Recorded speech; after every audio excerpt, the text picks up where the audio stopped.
Welcome, one and all, to this look at the reissue of the Defiant. You know, I've always wanted to have a copy of this ship uh, forever. I first saw the Defiant, I believe I first saw it on First Contact, and then, of course, came across the Search Part 1 and 2 when they first brought her out and she decloaked by the DS9 space station. It's like, whoa, Starfleet cloaking. And I always thought it was an interesting ship, just by the look of it and the guns. I mean, those phaser tours are just awesome. I love them. No standard. It doesn't follow the standard design. It's its own thing, and it's just epic. So, but when I saw this, I said I didn't even know they were reissuing this. Came across eBay, came across it on eBay, and I was like, hey, that's a Defiant. And I looked at the box art and was like, hey, that's new. And I looked at the price like, hey, that's cheap. So I looked at my account and like, hey, that's mine. So we went ahead and ordered it, and here we are. So, that being said, as you can see here, still in, say, plastic. You can see me there recording this video. Hello there. Flip it over. Box art is lovely.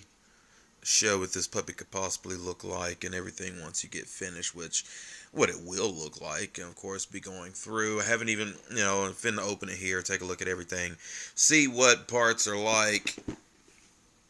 So let me find a way to get started here. There's a little hole.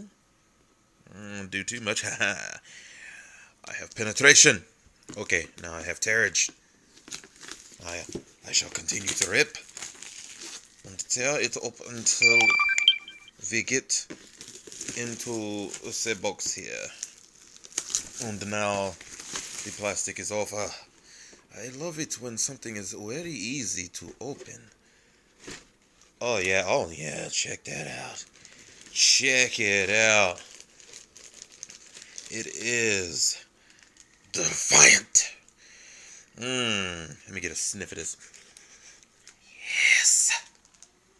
Nice. Smells lovely. So now, taking a look at this kit. Now, if these direct molds off of the original ones, I do remember, other folks building this kit, and they're like, man, this ship is like very notorious for not fitting together well. And that's why we got files and sandpaper and everything else, and then putty at the end if it's not going all too well, and they will be utilized. They will be utilized.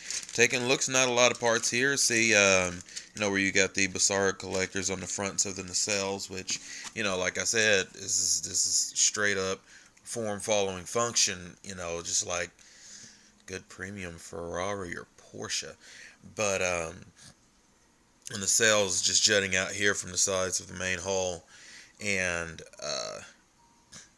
Bizarres go right up here in the front, and they are in the white. Everything is in the white. Taking a look at this, there are no clear parts with this kit, so of course there will be some contactage with Dawn's Light and Magic, or any other site that may have the parts that they have some in stock, and go ahead and order those up for this, so that we can utilize them and light this puppy up, because we know me. I like lights. I like a lot of lights. And be adding lights everywhere to here.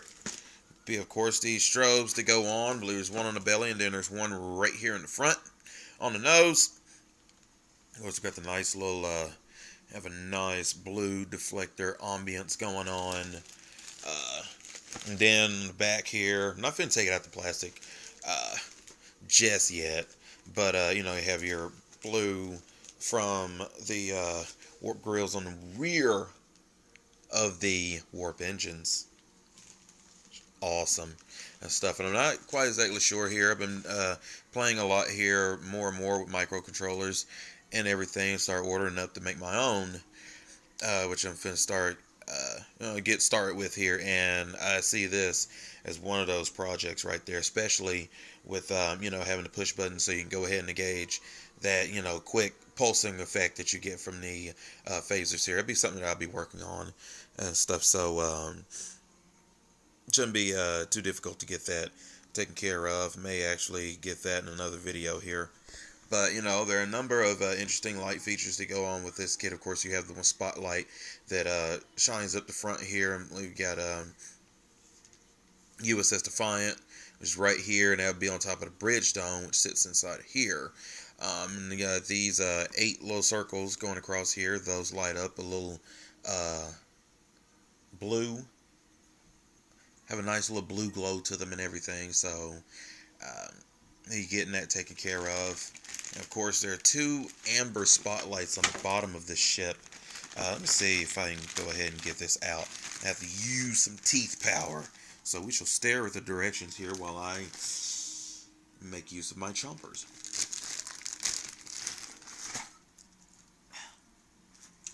There we go. Let's see.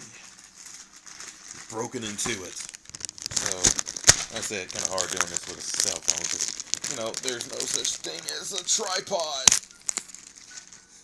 That I could have set this thing on and done this like I originally wanted to, but I was having some issues with my camcorder.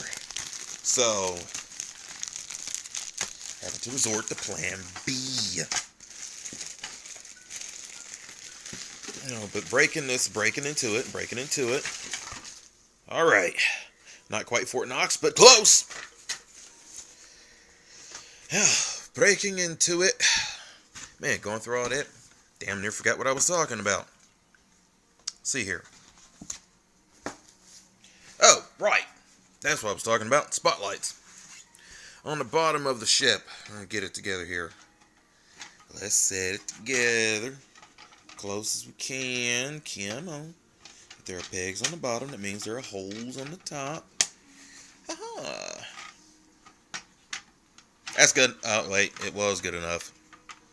And it fracked up on me. Here we go. Here we go. Yes. Okay. Close enough. Alright. On the bottom. Right up in this area right here. You get that piece up in there. Which we're looking at right there in the middle. Man, I love this kit. A lot of parts. It's just, prime, light it, and get it together. 2 flashing lights, and you have your phaser beams, and bam, there you go.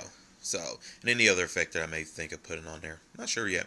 But, there are 2 amber spotlights that go in and aim up and shine on the bottom of the hull right there. You have your few windows. You can see them up in there, those little indentions. A few windows are on this kit.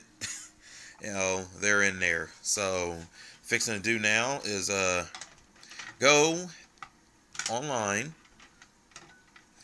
and get my parts. I want the clear parts because this puppy is going to be lit. There's nothing about it that's not going to be lit. You give me a Defiant and it's gonna have something going on with it. I like it. And stuff like I said, this is an awesome ship. And you can kind of see on, actually, I don't know if it's picking up on camera, but you can see they've got the lines. Let me see. They're raised, actually. Little raised lines all around it for the actual coloring detail, panel detail that's on this ship. They've got that marked. So they make it even easier. And of course, you got these. This bit back here, which I believe would take out that plastic on the inside of it and then inlay a clear bit behind it and build me a box around it because that actually glows red. I've been looking it up. That glows red in this area right here. I'm not exactly sure what those are, but I do know that they glow red. And of course, get to the back. Matter of fact, let me see. I want to say right here and right here, you have your impulse engines on this. On the ship, so just little red circles, but they're enough to propel this ship heading towards the Dominion to go and kick some ass. So be sure and get that on there as well. May do it pulsing a little bit and stuff. Not exactly sure. Like I said, the more I learn with the microcontrollers and everything, the more I will use. And I want to use quite a bit. Even though it's a small kit, I want to kind of do a lot and actually look at it. It's not just, that small for the size of the ship. It's, the scale right there, 1/420th scale. So imagine what this would look like as 1/350. This would be a cool 1/350 scale ship. It just would be. We know it would be. We want to see it 1/350. They can go ahead and do that. So, but man, isn't that front profile is just awesome. That side profile, yeah, this was a little demon in space. It's gonna be one of the next ships that I grab on Star Trek Online. Love using it on Star Trek Legacy. Yeah, Star Trek Legacy is an old game, but if you just want to get on your computer, on your PC, and just gun shit down, it's what you can do for it. Just want to see it. So, but anyway, I shall go forth, continue working on this. Of course, after this, coming up here, finna go ahead and show you guys where I'm at on the progress of that 1/350 USS Enterprise NCC 1701 refit that I've been working on. A secondary hull is together, minus the deflector dish housing. I'm working to get my amber lights around that for the thrusters that go around there. Four thruster banks that are on that housing. I got to get those on there as well and make sure they're wired up so that when I cut it to impulse and warp, those go out. Same as all the rest of them do. So, but I'll be bringing that up here a little bit later on. Those of you out there building your models, keep on building. Those of you who hadn't got started yet but looking to, go ahead and jump on it. There's nothing to fear, nothing to be afraid of. If you can wake up in the morning and go on with the day, no matter how wonderful or how crappy it is, you can put one of these together. And if it's going crappy, you start working on these, I guarantee you it will start to get better. This is a wonderful therapy right here, and I recommend it for anybody. Alright, I'm out, dudes and dudettes. I'm gone. Ladies and gentlemen, good day.